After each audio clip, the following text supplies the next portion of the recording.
Hey, we are in our series, Frequently Avoided Questions, and this is a series that's entirely based on questions that you asked. I gave you about 3 weeks to 4 weeks to ask whatever Bible questions you wanted, anything that was spiritually related, and then I would have to, by just social obligation, answer them in a message. And today the question we're going to deal with, let's just put it on the board, is how do you deal with a Christian who isn't living according to Christ's teachings? Okay, so this question was actually spawned out of an earlier question that we had at the beginning of the series of how do you deal with unbelievers who don't live according to Christ's teachings. We're not always sure how to deal with sin whenever we're out there in the world and we're meeting people who don't believe like we believe. And so we dealt with that question, and after that someone said, well, what do you do in situations where someone says they're a believer? How do you handle that? And just so we're on the same page, there is a different expectation between people who believe and people who don't. There's a different expectation between people who believe and people who don't believe. In 1 Corinthians chapter 5, verse 12 says this. It says, "For what do I have to do with judging outsiders? Do you not judge those who are within the church?" These are rhetorical questions. Paul, when he writes this, if we don't read Greek, but if you were to read Greek, you would know that he's answering the question as he's asking it. What do I have to do with judging outsiders? Nothing. Do you not judge those who are within the church? Yes. Yes. And the reason why is simple. People who don't believe in Jesus have no reason to live the way Jesus says to. Why would they? Why would someone submit themselves to a system if they don't submit themselves to a king? It just doesn't make sense. But people who do believe in Jesus are expected to live differently. I want to read you something Paul says in the book of Romans, chapter 6. Oh, I'm off a page. It says, "What shall we say then? Are we to continue in sin so that grace may increase? May it never be. How shall we who died to sin still live in it? Or do you not know that all of us who have been baptized into Christ have been baptized into his death? Therefore, we've been buried with him through baptism into death, so that as Christ was raised from the dead through the glory of the Father, so we too might walk in newness of life. For if we become united with him in the likeness of his death, certainly we shall also be in the likeness of his resurrection, knowing this, that our old self was crucified with him in order that our body of sin might be done away with, so that we would no longer be slaves to sin. For he who has died is freed from sin." Okay, so Paul says, he starts with the question, should we keep sinning just to show how gracious God can be? And he basically uses the strongest wording of no that you can. It's not just, may it never be. It's basically like a Greek H-E double hockey sticks no. Okay? This is a not by the hair of my chinny chin chin no. This is not on your life. There's no reason you should never go near this. There's no misunderstanding here. There's not, well, when you said no, did you mean like in some cases? No!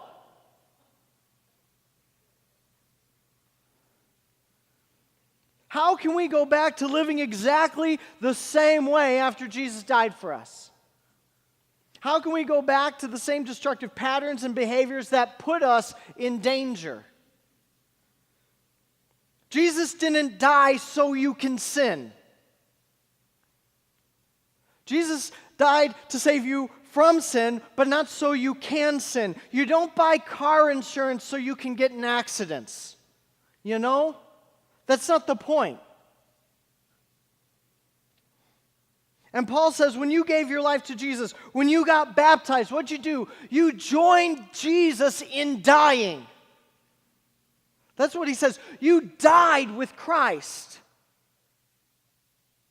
This isn't, it's not that we got magic water or anything. Like some people are like, well, I got baptized. That's not what that's saying. It's not magic water. This is saying the commitment you made when you got baptized. This is about that faith placement that you had. You died to yourself.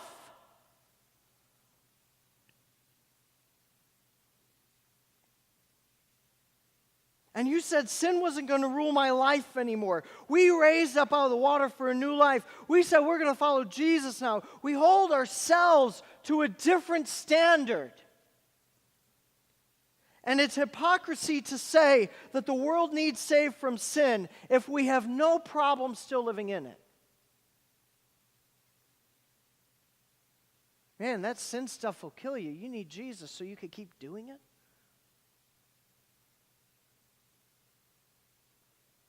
And it's because we follow Jesus, we have a responsibility not just even to keep ourselves in the faith, but to help each other move closer to Jesus. And sometimes that involves having to confront our brothers and sisters in Christ when they're doing something wrong.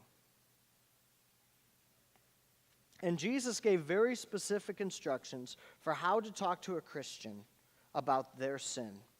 In Matthew chapter 18, this is Jesus. This is red letters, okay? Now, can you hear me now?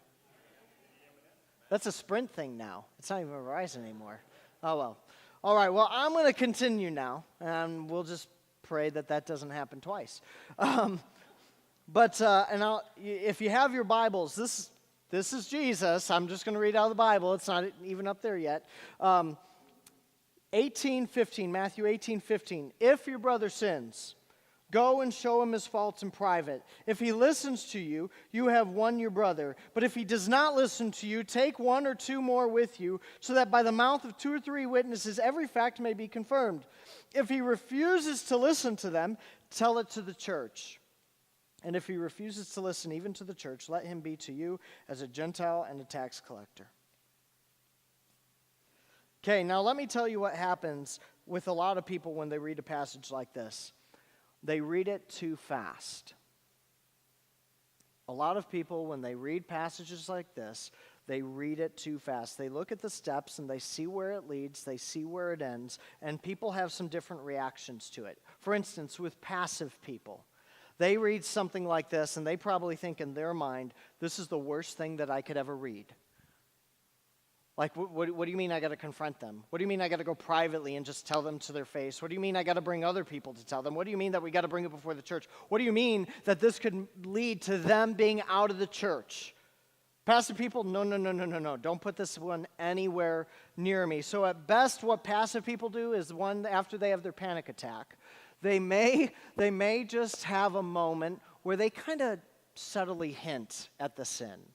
Oh, is that what you're doing? That's interesting. Well, I confronted it. I feel like I've done good. Like that's as close as they'll get to that. And maybe they'll tell some other people, but they won't dare actually confront the problem. Or aggressive people, on the other hand, are like, well, Jesus told me to hunt down the heathen. They're like, they're sinning. Jesus told me to go and do the rock, the people's elbow, do you smell what Jesus is cooking? Drop it on them. And it's on like Donkey Kong. They tell that person, they tell all their friends, and they're ready to kick them out of the church if they even hesitate to disagree with them or to agree with them. And neither of those reactions are healthy, because when a passive person doesn't deal with the problem, they will either be neglectful and it will get worse for the person. That's the thing about sin. If sin is not dealt with, it gets worse.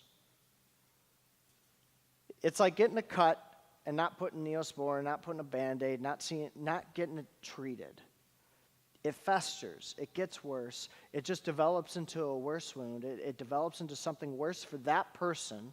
Or worse, when you don't confront a problem, and let's say especially it's a situation where they sinned against you, bitterness starts happening in your heart. Because you're waiting, and you're waiting, and you're waiting, and you're not dealing with it. And after a while, you're like, well, I've waited a long time for this person to change, but you never told them. You never said anything. You never gave it any opportunity for it to get better. Or if you're aggressive, that person will pretty much encourage a person to never change. Because what happens when someone just comes after you? What do? You hunker down and you get ready for a fight, right? You entrench yourself in what you're doing, and sometimes those people will even go further just to make a point. They'll go, well, I'm just going to go further in this thing. I'm just going to sin worse. I'm just going to go, because I'm going to prove a point to you that you're wrong. You don't have any control over me. Or worse, when you just get too aggressive, someone just decides to leave. And either way, the sin ultimately ends up winning. And neither of those reactions are what Jesus is looking for when he says this in Matthew 18. We have a hard time understanding how to confront sin, and the reason we do is we equate confrontation with conflict. We equate confrontation with conflict, and we assume that dealing with a problem is about someone being our enemy. And that's not what Jesus is going for here. Confrontation is not about conflict. Confrontation is not about sides. Confrontation is about restoration. You get that? Confrontation is about restoration. It's about doing what's best and what's needed so that we can move forward together toward Jesus. This is about making sure that someone is good with God and that we're good with each other. That's the point of confrontation. And so we need to read what Jesus says here in Matthew 18 slower. And so let's go back and we're going to read what Jesus says. Let's go back to the first verse, Matthew 18:15. It says, if. Okay, we're already moving too fast. We got to slow down. We got to stop. We can't read any further than what we've just read. If. If might be the most important thing we read today. If might be the most important thing we read today. If. It's the biggest word in the sentence, and I know that you're thinking it's like 2 letters. If is bigger than 2 letters. If changes everything. If is not did. If means there's a chance someone didn't do what you think they did. If means that you're giving someone an opportunity to be innocent. If means that you care about the person and you don't want to assume their guilt. If means I'm trying not to judge you, I'm trying to help you. And so if your brother sins, Jesus says, then you go to your brother privately. If he's done this, if he's really gone where you think he's gone, then you go to him privately. And if that doesn't work, then you go and you bring others. And if that doesn't work, then you go to the next step. You're only moving forward in the process because you're sure of what's happening. It's all about giving opportunities to work it out in a way that keeps the relationship going. Okay, so let's read a little further. Verse 15 says, if your brother, we got to stop again. We're already moving too fast. We got to stop, we got to slow down. When Jesus says your brother, man, I wish we got how important those words are right there. I wish we understood how important the words your brother are. In churches today, this brother just has this general sense of being a Christian. That's just a guy who goes to church with you. But it doesn't mean there's a relationship. Like even in our families, how many of you have brothers and sisters? Now, keep those hands up. How many of you don't feel close to them? What does brother even mean? We came from the same home. We got common parents. What does that even mean? Brother has lost all of its meaning. It's lost all of its meaning. When I was in New Mexico, I spent a lot of time with the Navajo, and one of the most amazing things I learned is that in Navajo, they never say I love you. They never say I love you. They have the words I love you, but in their language, you know what it means? It means I'm obsessed with you. It means like I'm going to stalk you. If someone says I love you in Navajo, they're like that's what they do because that's too much for them. No, you can't possibly mean that. So they never say I love you. But you know what they do say when they want to describe their relationship, when they want to describe emotion? They say mother. They say father. They say wife, husband. They say brother. One lady, she told me that when she prays to Jesus, the way she tells him that she loves him is she calls him her big brother. Because there's God and he's the son and he's the firstborn among many who will raise from the dead. He's her big brother. The word for them carried the relationship and the meaning of I love you more than saying I love you. And that's what Jesus is saying here. This person is your brother. We love them. We care about them. We want what's best for them. No solving a problem can start without us having a relationship with them. And too many people are more concerned with winning an argument than winning their brother. You know? Well, I was right.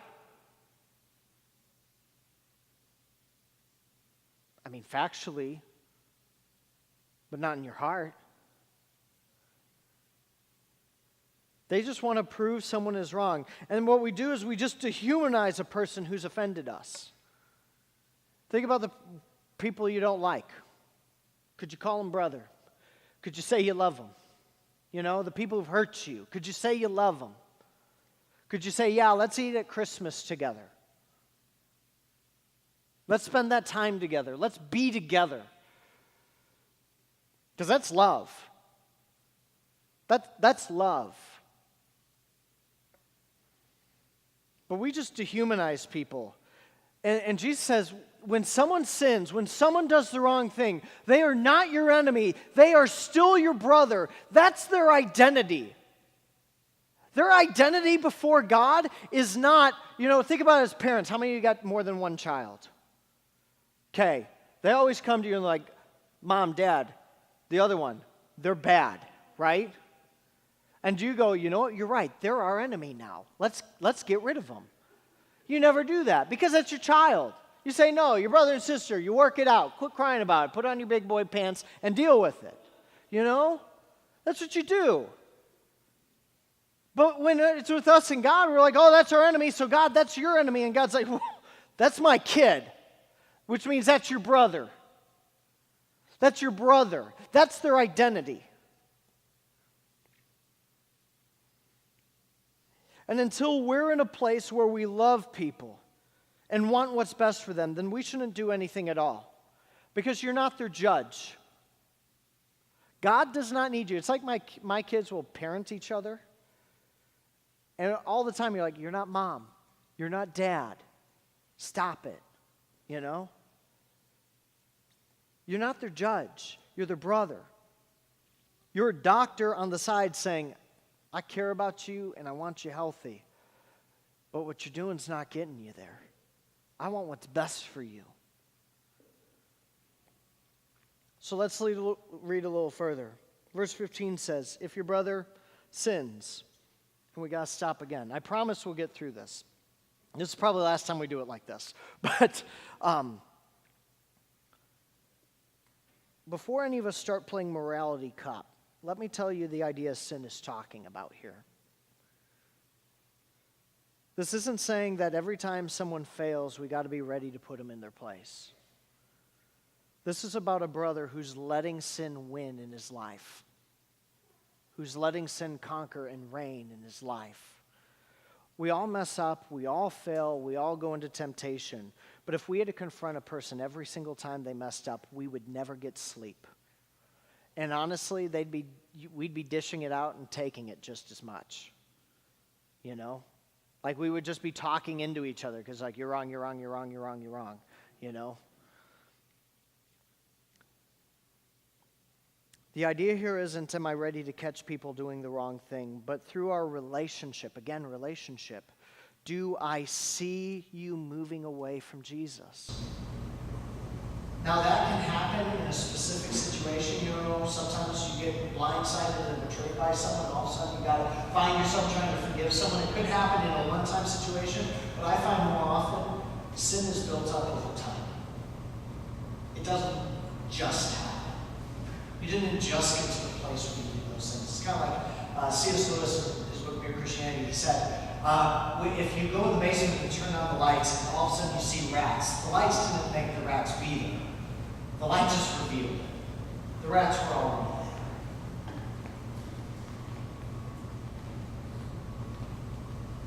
Most sin is built up over time. And it will take an actual relationship with someone to really know the difference. You need to know them. You need to know how far along they are in Christ. Because, we're all trying to go to the same place, right? We're all on the same path toward Jesus, right? And there's only one way, one truth, one life. We all have to walk that road, okay? But some of us are just at different places on that road. And what I like to say is, when you see someone stumble, are they falling forward or are they falling backward? Are they falling toward Jesus or are they falling away from Jesus? Because, man, I've sinned a bunch. I've tripped forward a lot of times in my walk with Jesus. But when I need someone to catch me, I'm tripping backward. When I'm moving away.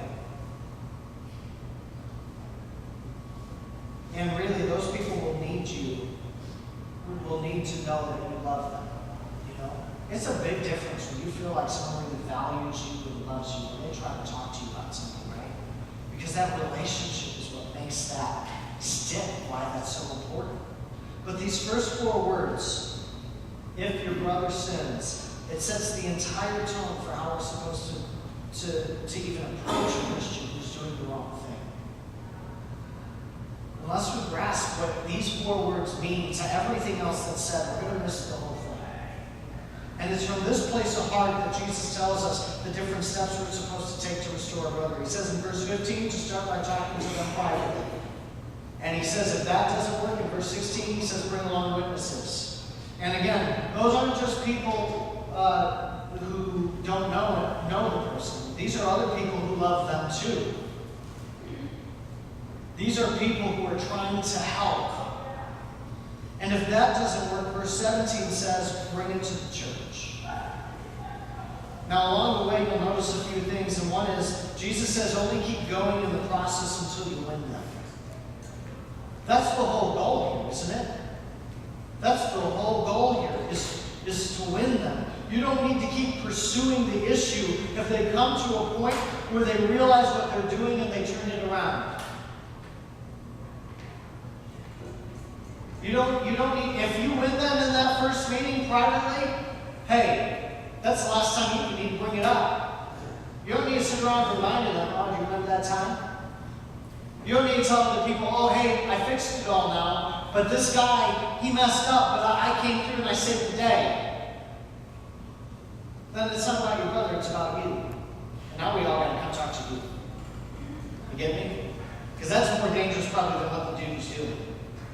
Let that pride and let that selfishness get in. But you only go until it's fixed.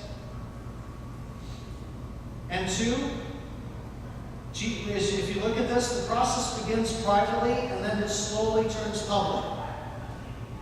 It starts by dealing with it yourself, and over time you might have to bring people in. Listen to me, the first time you confront someone, it may not fix it. That doesn't mean you just jump to the next one. When Jesus says go to your brother privately, it's in a perfect tense of numbers. You go, you go, you go. You exhaust every way and every conversation you know how to get them to that place. You've kept it between you as long as you can before you're like, I don't know if I'm getting through. I've tried for a month. We've met twice a week, every for a month. This is not working. And then you go and bring someone else in. You don't start this process by passively, aggressively attacking people on Facebook. Well, I'm not going to bring up any names. Yeah, well, don't bring it up at all. You don't start with this by saying, well, let me talk to the pastor. You know what I'm going to say? If you come to me and say, well, I'm really worried about this person. Have you talked to him? Have you talked to him?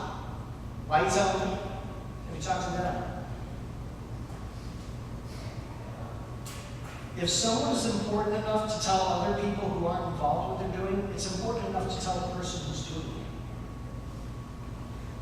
it. If I'm a doctor and I know someone's sick, I think my first responsibility is to the person who's sick. How would you like to find out you were sick from your doctor when it came to a Facebook chain? I have what? I kind of feel like I should know that I left the doctor's office.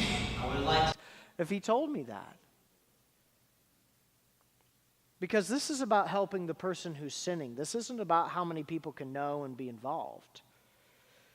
And it only gets to the point of bringing other people in when we've tried over and over again to get through to someone, but we failed.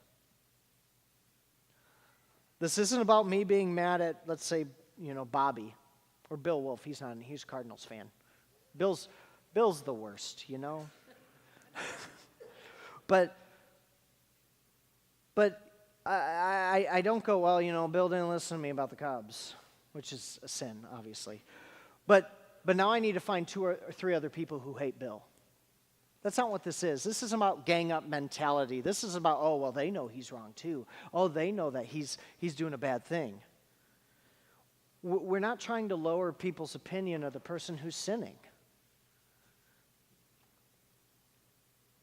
You're only bringing in other people who love them into the conversation because you're hoping that they succeed where you failed.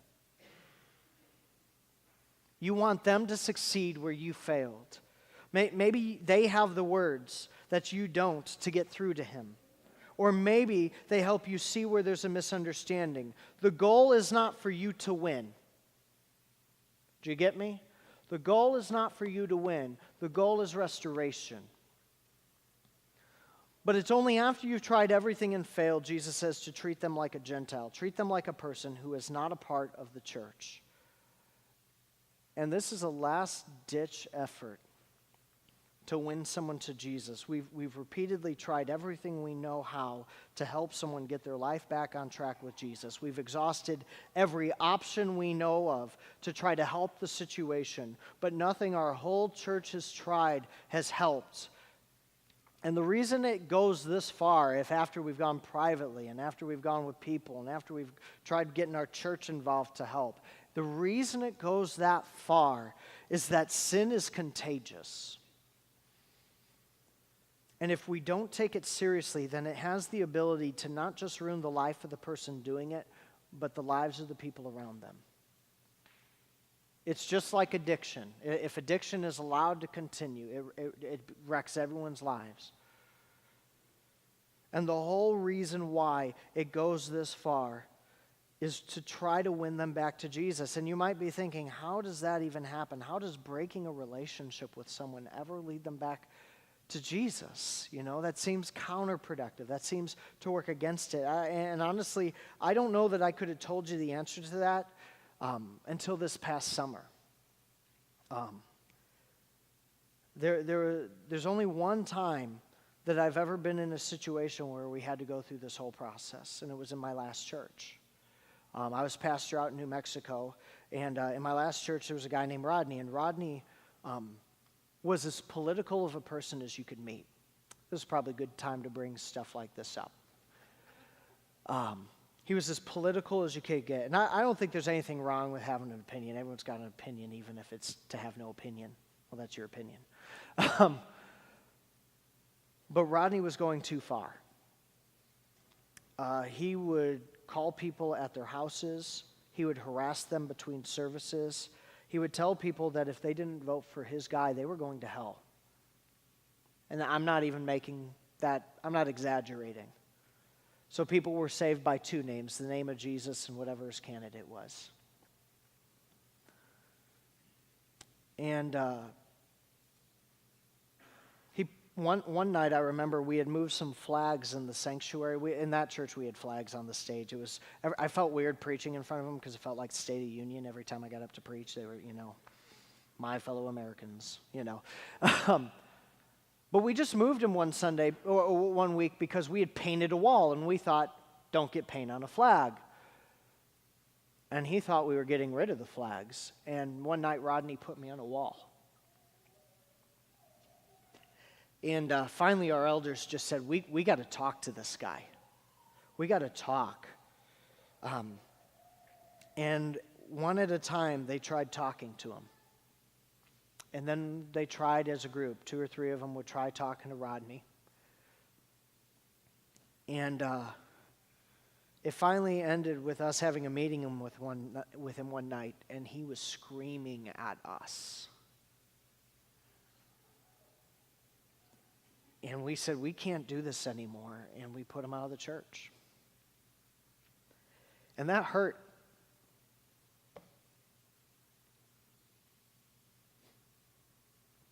For Tamara and I, Rodney was like a father figure. He was the first person to really introduce us to the church. He led us around. He found us our first rental home when we moved in there. He'd fix things all around the church. We loved him. But we couldn't let it continue, you know? And that was 4 years ago. And 3 months ago, I was back in New Mexico for a funeral. And I looked over and Rodney was there. And I got nervous because it's like, last time I saw Rodney, not so good. And he came over to me. And he said, David, I had no idea when I left here how far away from Jesus I had moved. I'm sorry.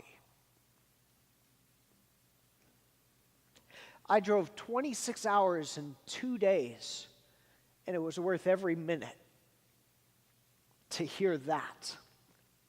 And we hugged, and we laughed, and we talked, and he's doing well in his faith, and he's growing, and I mean, he was not the same man anymore.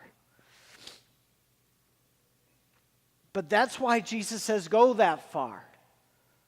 Because if they don't fix it, they're in the same boat. It doesn't change. It doesn't get better. It's not like the relationships get better and it just poisons the church. It's not going to get better unless you're willing to go that far. It's the last way to get someone to realize, don't you get that we're not going to be together anymore? Don't you get that you're tearing our family apart?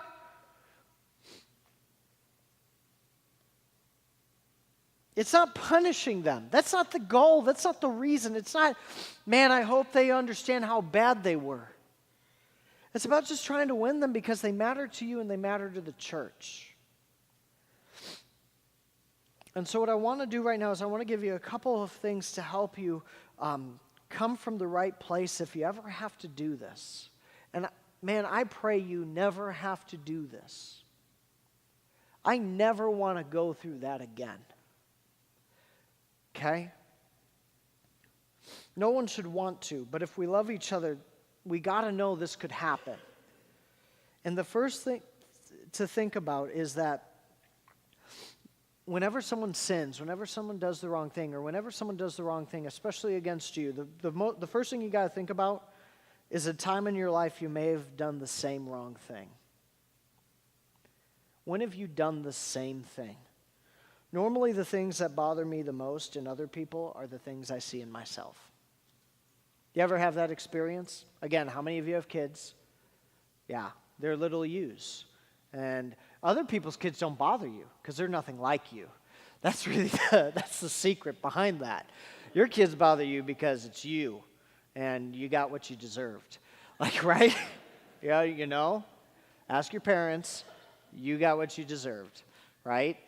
But man, when my kids get under my skin, it's because they act the same way that I did or do.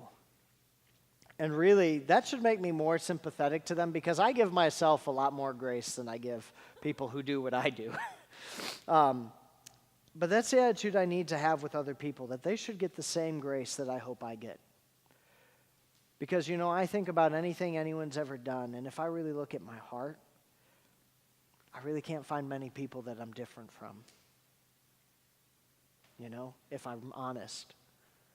And so you need to look at yourself. But the other thing I tell you is that if people are going to be open to you talking to them, you have to first be open to them talking to you. You know, sometimes when people come to us, you know, we start to tell someone, hey, man, I'm worried about this. And they're like, well, what about you? There's times you did this, and what do we do? Well, no, this is about you. Or we say, well, that was different. We try to protect ourselves, right? Like, oh, well, you didn't understand the context of that situation. You didn't know, you don't understand. Oh, I was only joking, you know? Man, I want to quote people right now. I won't, because that'd be bad. But you can't expect other people to listen to you if you don't listen to them. You know? You can't do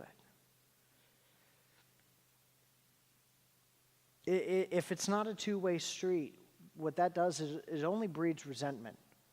Man, David's got no problem telling me when I'm wrong. Man, he's come to me 3 times. I tried to talk to him once and he wouldn't even listen to me. That just breeds resentment. So now what people do is they set up a filter where they just don't even listen. Oh, that came from David, so you got to take that with a grain of salt. Well, that came from so-and-so, you know how they are. If you can't listen, no one will listen. And you know what? Maybe when someone confronts you, maybe they are wrong, you know? Maybe they're wrong, but maybe they're right. But instead of us trying to protect ourselves, maybe what we just need to be doing is just be thankful that anyone cares enough about us to tell us they're doing something wrong, you know? Just be like, you know, because when someone's trying to tell you, people are like, oh, I thought you were supporting me. I am supporting you. That's why I don't want you to do this. This is going to tear your life apart. I'm supporting you. And if I've got to protect you against you, then I'm supporting you. But that's the same thing for us. Man, if someone comes at us, just say thanks. Just say thanks. But the most important thing that helps us in a situation we need to talk about sin is our own relationship with Jesus. Look at what Paul said in 1 Timothy 1:15. Do I have that up there? Nope. That's good. I have it in the Bible. That's good. 1 Timothy 1:15. It is a trustworthy statement, okay? When Paul says it's a trustworthy statement, he says memorize this.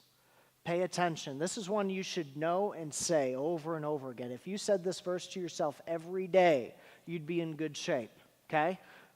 1 Timothy 1:15. It is a trustworthy statement deserving full acceptance. If you argue with anything in this, you're not with Jesus.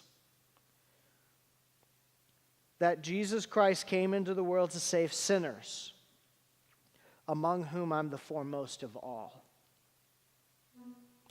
Jesus came to save sinners, and I'm the worst. It's weird reading Paul say that because he wrote half the New Testament. I don't have any books in the Bible, you know. But I believe Paul believed that about himself. And I need to be in the place where I believe that about myself. Paul said, the only reason I'm telling you about Jesus is because I need Jesus. I'm not trying to tell you what you need to do. I'm not saying, oh, do as I say, but not as I do. I'm telling you from my own experience how Jesus has needed to change me, because ultimately at the end, what will matter is not where are people in comparison to me. It's not going to matter, are people on the wrong side of me. What's going to matter is, are they on the wrong side of Jesus? They need to be right with him, and when I confront my brother over sin, I don't expect to gain anything from that except my brother. I don't have an ulterior motive. I'm not looking for justice. I'm not looking to win. I'm looking for my brother to be right with Jesus, because that's all I need. That's the only thing that should matter to me. I can't go with anything else in mind. Well, what else do I get, or where can this lead, or will it lead in the direction I want it to go? No, this is about Jesus.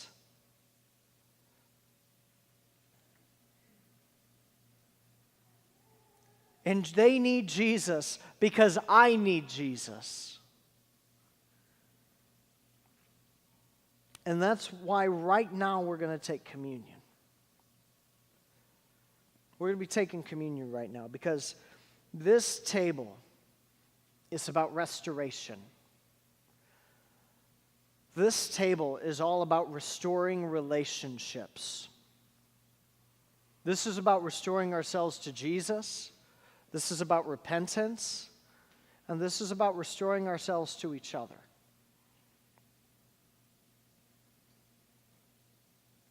And when we come to this table, if we say we're going to follow Jesus, we're saying we're going to do everything we can to keep our family together. to keep us together as brothers and sisters and to keep us together with our Father. That's what this table is about every time. You cannot come to this table and be against your brother. In my house, when my kids are fighting, I'll make them sit next to each other at dinner. Oh, you guys don't want to like each other? You don't want to spend time together? Guess what? You're friends today. Oh, you hate that? Well, good. You should just, get along. Man, there's not many things to be militant about, but restoration is one of them. And it's because we know Jesus and everything he saved us from that we have to take sin seriously. How can we help rescue anyone else from their sins if after receiving Christ we don't take our own seriously?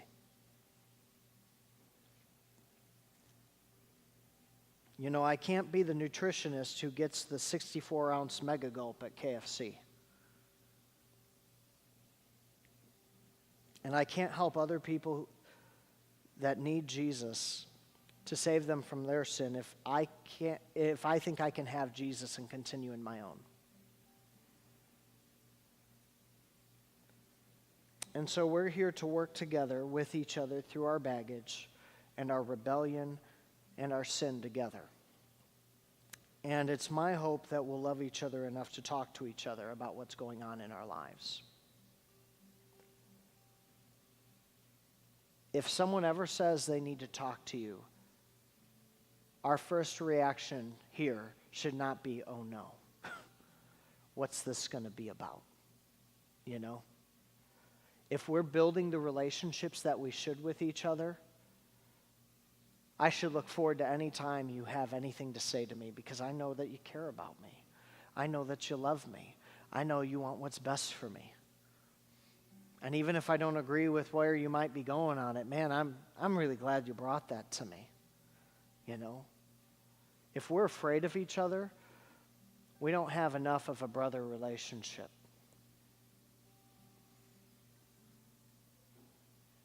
If we're like, oh, I don't know about this, we're not trusting each other. And some of you guys, maybe, I don't know what goes on between everyone. I can't know. I don't want to know. But it's impossible. It's impossible for me to know all that. But some of you guys might be working on baggage with some other believers in Christ. But if you're worried about how they're going to take it, then I think this week you need to spend some time building a relationship where they can trust you. Don't start with, well, hey, I called you. Hey, I'm really glad to hear you. It's kind of like when kids call home from college about money, They're like, oh, hey, Mom, hi, Dad, how's it going? Oh, it's great. I think I'm going to come visit in a week or two. Blah, blah, blah. Yeah. Okay, great. Hey, on a different topic, do you got any money? That's how sometimes we are about the sin thing. Oh, hey, that's great. Oh, kids are good. That's good. Hey, I got to talk to you. It's a trap. If that's the only reason you're trying to build the relationship, then you don't have one. And so maybe this week what you need to do is just build that relationship to the place where that trust can be there and you can talk. But I'm going to pray. And I have no idea what kind of things in your life you need to be restored. I don't know if it's with another person. Maybe you're the one who did the wrong thing and you know it and you need to go fix it. Or maybe they did something to you, or maybe you see something someone else is doing. But this is our time to get our heart in the right place. Am I really sure about this? Do I really love this person? Is this really, my dad would say, is this the hill you want to die on? Is this the battle? But if you see someone moving away from Jesus, we got to bring them back.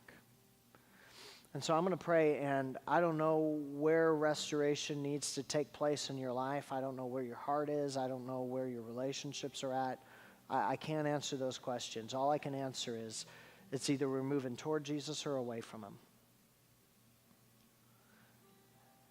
And so come to the table. move closer to Christ. And do this with your brothers and sisters. And if there's anything you need to work on, make time for the relationship. There's also time for your tithes and offerings, for you to give to the Lord, for you to trust Him with what He's entrusted to you. And if you're new here, if you've got something that you need to be praying through, you could drop those connection cards off at this time too. But I'm going to pray. And when you're ready, come to the table, eat and drink, and then sing and worship to Jesus. Father in heaven,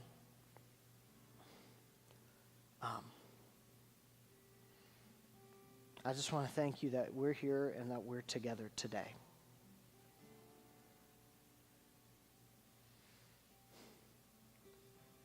And God, I just pray that you would give us courage to have conversations that maybe we need to have.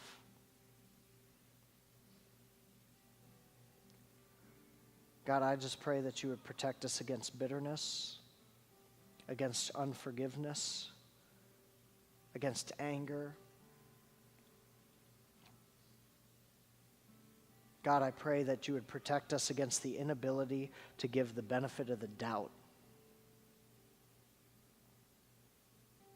I pray that you would give us empathy and compassion for those who are walking in sin, especially if they don't see it. God, I pray that you would create in our hearts an ability to hear from others about when we fail. And God, I pray that we would be quick to invite others to do that. God, I pray that we would be restored to you. And that all of our words, no matter if they're hard to say or hard to hear, would be about your love, great love for us. Thank you for your Son. Thank you that while we were your enemies, He died for us. God, help us die to ourselves so that we can restore others to you too. And I ask this all in Jesus' name. Amen.